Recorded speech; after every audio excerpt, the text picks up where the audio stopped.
Hello guys, I am Vitold and it's going to be a very special one for me as well, as I've been having a very personal relationship with my Suzuki V-Strom, as I owned one V-Strom 1000 a few years ago. I loved that bike, and then I got terribly hurt by Suzuki when they showed a 2013 Duck model, which I really didn't like in terms of looks. So I've never even ridden one, but now after so many years, 20 years since the name V-Strom has appeared for the first time after yet another dramatic change in design, now it was time to get in the saddle.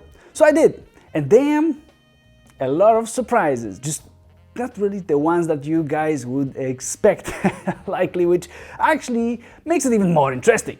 You might have seen my Instagram story on the day that I got the V-Strom with some of the first comments, and I'm going to start with the biggest difference inside from looks, and this includes the whole feeling that a V-Strom 1050 or 1050XT now gives, and that is that it's quite solid, as solid feeling as all potential competitors basically across the category. And that's going to be an interesting thing to touch upon, what this V-Strom should go against. And I think that this is an absolute key for you guys who are considering buying a V-Strom or are still researching and trying to make your decision. So yes, V-Strom feels like a solid bike now. Its front suspension is now quiet, while in the past it was basically not. Now there's an upside down fork. And overall, I'm going to officially say that despite it totally not looking like a V-Strom that many of you might know or remember, I am very much convinced that it's a bike that feels totally the same.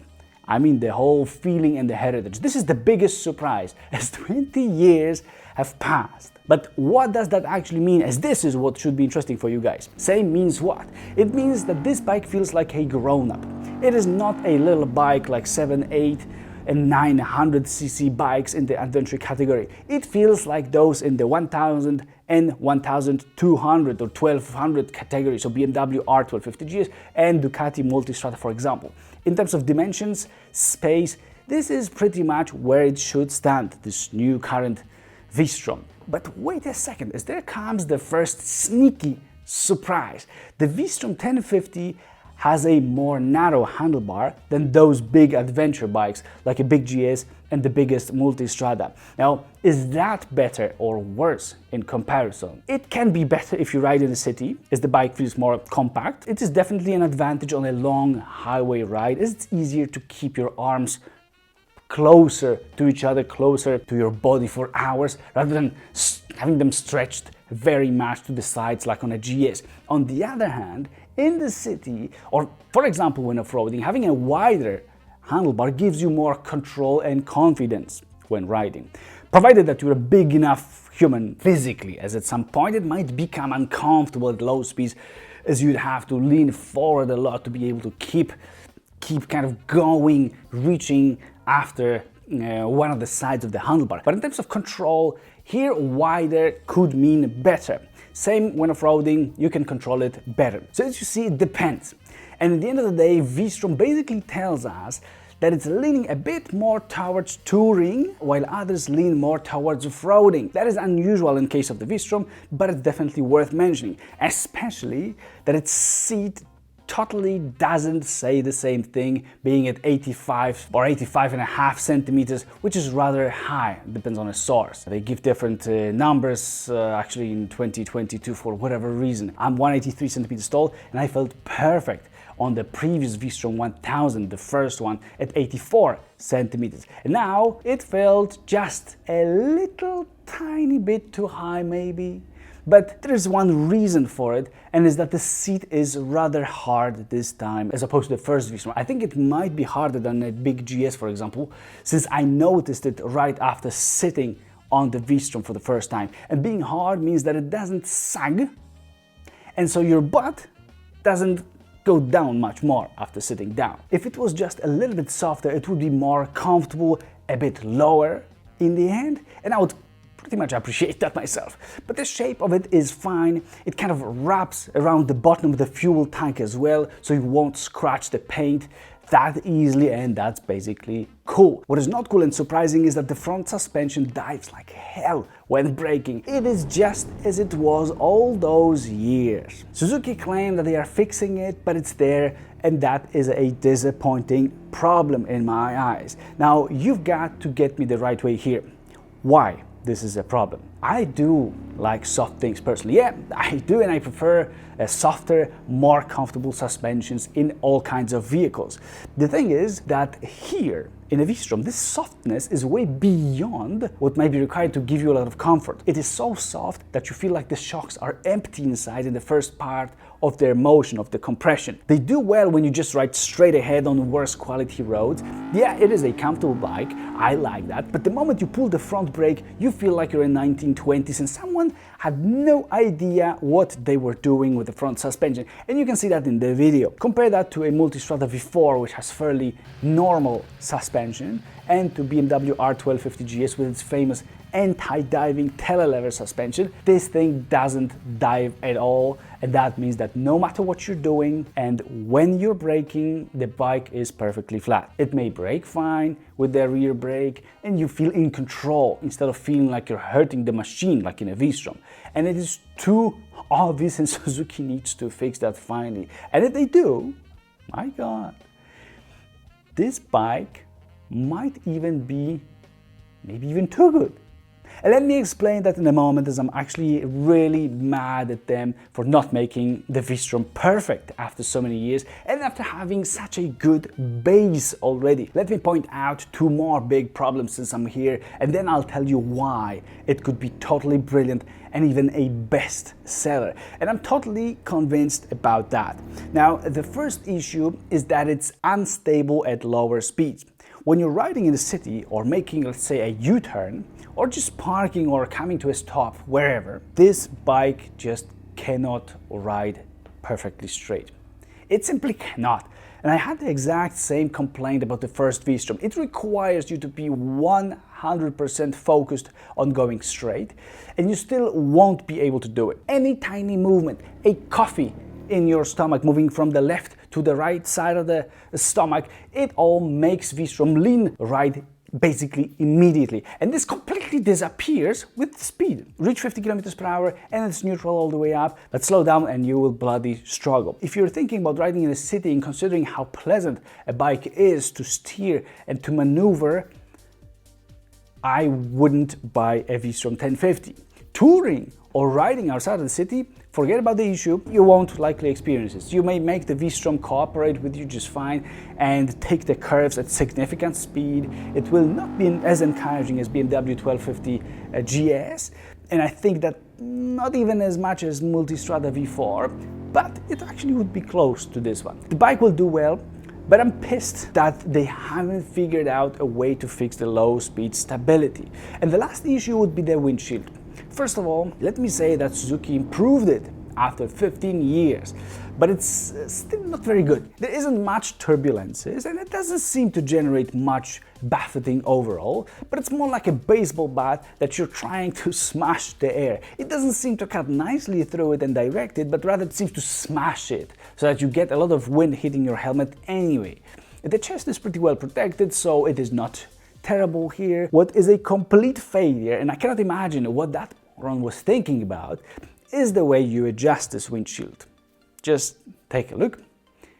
It is from the front side of the bike. To me, it's impossible to reach it, especially that once you unhook that lever in the front, the windshield can move freely. It is quite hard to move it, in fact, but in terms of an idea, you wouldn't be able to precisely adjust it when riding.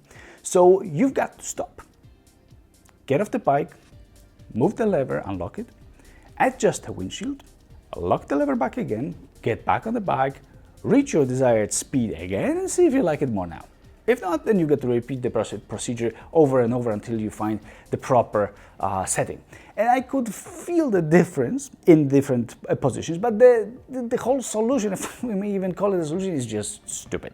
Kind of a shame, since Suzuki had dozens of examples from other competitors on how they could potentially approach this ungodly challenge. And now, why I think that this could be a bloody bestseller. First of all, not with that design. Making it look like a 40-year-old DR Big, Suzuki DR Big doesn't work for me. I don't think it's really retro. The style is not in line with the current times. And to someone who doesn't know what it is, it will likely really look like a 40-year-old bike. And on top of that, it is challenging for me to say if the line of the bike, if the profile, side view of the bike is light or muscular, as there are those hard edges in the boxy design that make it look as if it was built out of Lego. And I believe that the bike should rather keep the V-Strom's heritage and not DR Bigs. But the engine is awesome.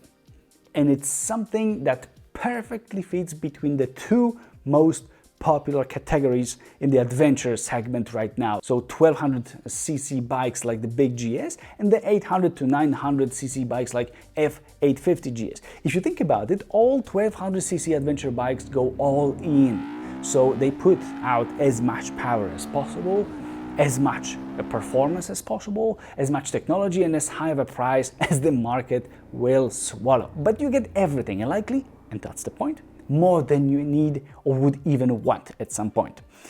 And this opens a window of opportunity because the second category, so the 800 to 900cc motorcycles, may not have enough of what you would like them to have.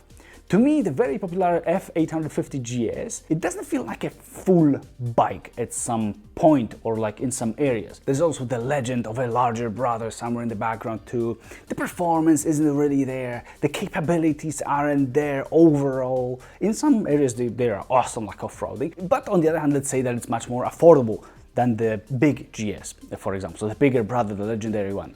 And here could come the V-Strom, which years ago could easily compete with those models that now jumped up to the 1200cc class. The power was similar in the 2000s. It looked way better than all of them at that point, and it basically had similar technology. Now Suzuki seems to be the only one in this area, maybe along with Africa Twin 1100 that presents a more extreme enduro style. The V-Strom's performance would be the key here, as it's just where so many people, including myself likely, would be at the point of saying, well, I think that's enough for me. And I could say that now. I think that the performance that it offers in terms of acceleration and flexibility is right in a point where I wouldn't wish that I had more. I mean, of course, I would appreciate more power and torque. I would gladly choose a more powerful option if I could, but I wouldn't feel like there's not enough of it with a V-Strom. And that is a freaking sweet spot. And I think that gearing is pretty much perfect in this bike as well. The low end feels strong, the top end around the red line feels smooth enough. The power delivery in general is very nice, it is predictable and sort of linear, and you can enjoy that. So it doesn't appear, you know, suddenly and before there's nothing, like in a 4-cylinder motorcycles, you open the throttle, nothing happens. No, it's steadily there, it's there when you need it. And it also doesn't fade at all till the end. The bike is nicely flexible, but at lower speeds and higher gears like 5th and 6th when riding under 100 km per hour. If you roll the throttle wide open, it will shake, of course, and choke, telling you to reduce gears, just like Ducati Multistrada. It's a V2.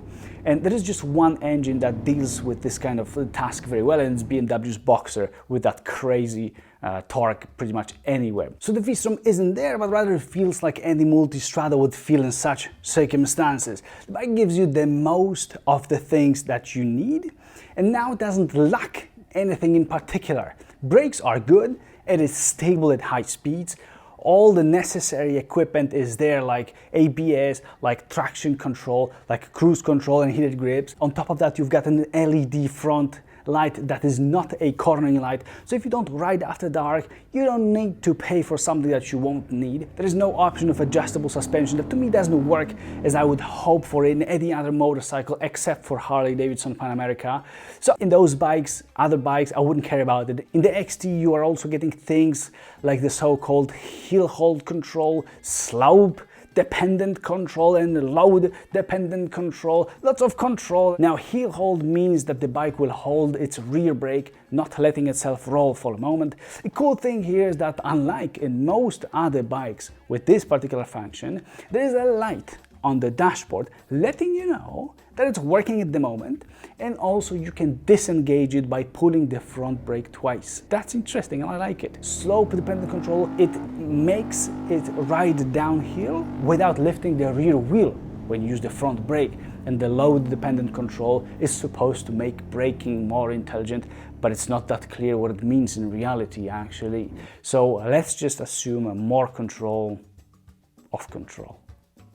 There are riding modes if you would like to reduce power when it's raining. Let's say an adjustable windshield, even though you will need an aftermarket one anyway because the stock one is not as good. In the 1050XT you are already getting hand guards that I find very useful, and even cross-spoke rims that may look cool on this bike. So Suzuki didn't have to spend money on some of the fancy stuff, and now we don't have to pay for it buying the bike. So that's the idea of a non-premium brand in general, isn't it? It is also about things like traction control, which works, but is not intelligent enough, and you can fool it like I did. At some point it got stuck at limiting power constantly and would never let me go. I would keep the throttle wide open, and it would just keep limiting the power to 2 horsepower.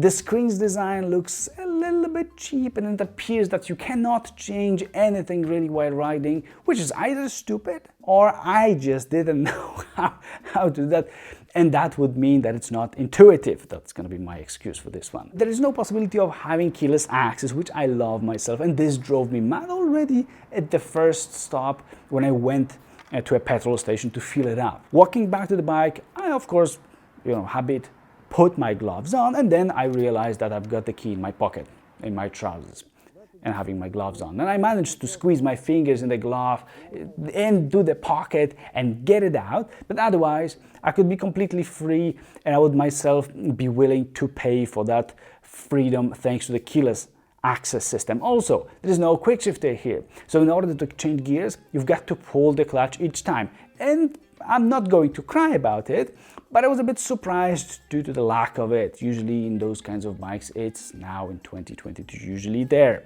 Now, one super interesting thing that I haven't realized that any other bike has so far. Maybe they do, but nobody seems to communicate that, and that was an exception. Now, the charming lady at the Suzuki dealership, shout out to Magda, told me that there is one push start. I had no idea what it meant, but then I tried to take it literally and it worked. So what you do is you just press the start button. There's no need to hold it until the engine fully starts, and it will start on its own and disengage when the right time comes.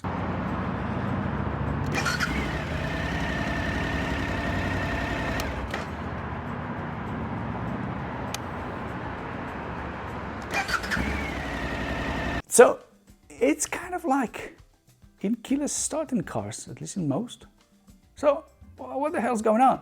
But anyway, that was pretty fancy and very cool, very nice. You also didn't need to hold the clutch, unlike in older Suzuki motorcycles, also thanks to this feature. And one more thing that they've learned, and that's smart in this bike, is those frame and engine covers. So when you place your legs on the foot pegs, you don't scrub the paint in those areas with your motorcycle boots, and that's brilliant.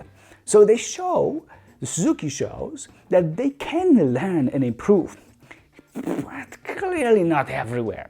If they really, and I mean really wanted to, or were motivated to, or I don't know what could drive them, but they could make it a fantastic bike, I believe. And knowing what they know from customers that loved the first V-Stroms, I think Suzuki still has a chance here. And I really like the colors, I like the vibrant yellow and the red and then black and gray. There was even this, wide flat support on the side stand so that you can put the bike to rest in many more places than usually. And I had to myself have something like this made custom for my bike. And look, here it is in a V-Strom already. Now about the position, it is very comfortable, it's upright, there's no pressure on your wrists, you don't lean back, the foot pegs are nicely positioned, and your knees are at a comfortable level according to my height at 183 centimeters tall. That's around 6 feet tall. That's basically a standard in those motorcycles. So it is here as well, and I appreciate it. So this area is well covered as well. Mirrors seemed quite good to me too, and that rarely happens in this era. That's very interesting. Take a look at those pretty details that now Suzuki decided for whatever reason to add in a few other spots as well. I like that. Usually Ducati is doing well with this kind of stuff, and so what a story here. The performance of the bike, I believe, is enhanced quite a bit by the exhaust sound. This is a very special about the big V-Strom, and that's the thing that actually won my heart the first time I saw or heard the V-Strom 1000 many years ago. I loved its sound, and it's still here. It is mighty, powerful, and with that specific mechanical whine, sort of like a supercharger just at the idle. You can hear it mostly when the bike is idling.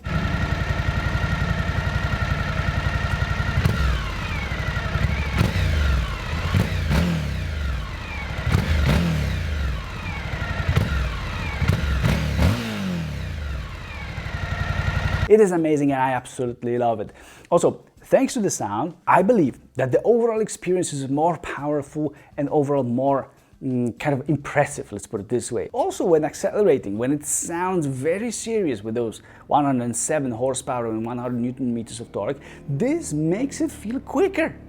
It does. Our mental aspect is still there always.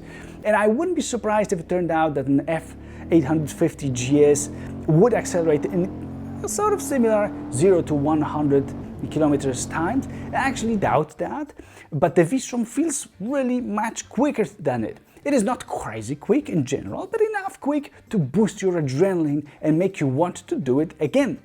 That's fun, and that's what I like. And I was happy to experience this engine again after a few years. It's a bit rough at low speeds, but it's a 1037 cubic centimeters V-twin, and they may be brutal. They are meant to be. They used to be meant to be brutal. This one used to be. Maybe it's slightly more gentle now, gentle to the throttle, but not necessarily. The fuel tank is holding safe 20 liters, and this horizontal bar behind the windshield can hold whatever you want, like a phone, GoPro, or a bottle with extra fuel. Just don't hang too much there and secure it well so that you don't crash when this stupid line coming from the right hand side of the handlebar gets mixed in all that, whatever that is. I'm not sure what that is, so if you guys know, please let us all know. This V-Strom 1050 is powered by the ride-by-wire technology, but in other bikes, it's usually a different type of wire being hidden instead of hanging around.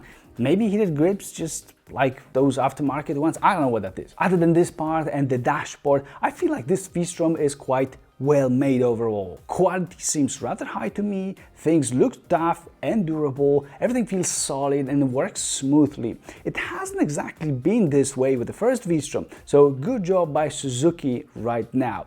In terms of off-roading, I believe you cannot switch ABS off completely, and there isn't any kind of off-road mode, but rather ABS 1 and ABS 2, which means the same as traction control 1, 2 and 3. So you've got to read manual to even know if 1 means more of that something or less of that something. Not very intuitive. Anyway, off-roading is not what this bike was built for, but it will manage. There is 16.5 centimeters of ground clearance, so similar to the previous Multistrada, the 1260. It's not much, and it is less than some other motorcycles. To give you a point of reference, BMW F800 GS has almost 25 centimeters of ground clearance. So if off-roading is important to you, you better go somewhere else. The big GS has 18.5, so still a little bit more. Suzuki also doesn't define how they measure the weight of the V-Strom 1050 and the 1050XT. XT has some additional equipment which adds weight. It is 236 kilograms for the regular V-Strom 1050 and 247 kilograms but for the XT, but no one seems to know if Suzuki meant with or without fuel, and I would guess that it's without fuel, but that is just my guess. Now, to sum up, taking into account that the V-Strom costs between 12 and 14,000 euros even though this is changing like hell right now. And 12,000 euros is also where BMW F850 GS starts from. If I were to exclude the look of the bikes in making a decision, I think I would give a V-Strom a go. The traction control stupidity was disappointing to me. The front suspension was annoying, but the performance, the sound, the overall feel of a mature and complete motorcycle would overweight the fact that other bikes can be more stable at low speeds. They may have better front suspension and give you more confident feeling when riding. Now, taking into account the design, there's no way I would ever buy this thing that Suzuki forces us to call a V-Strom. Sorry, but that's a pass from me, regardless how good and complete the bike is. On a scale from 1 to 10, I would give this V-Strom a 5 as it is, and if its design wasn't such an issue, it would be a 6. But it is what it is. Suzuki, just go home and do your homework once again. Now, please let me know, guys, where you stand, and if you feel that those other things are maybe more important to you than design, or perhaps you like the style. Let's see, and I'll see you in the comments. Bye!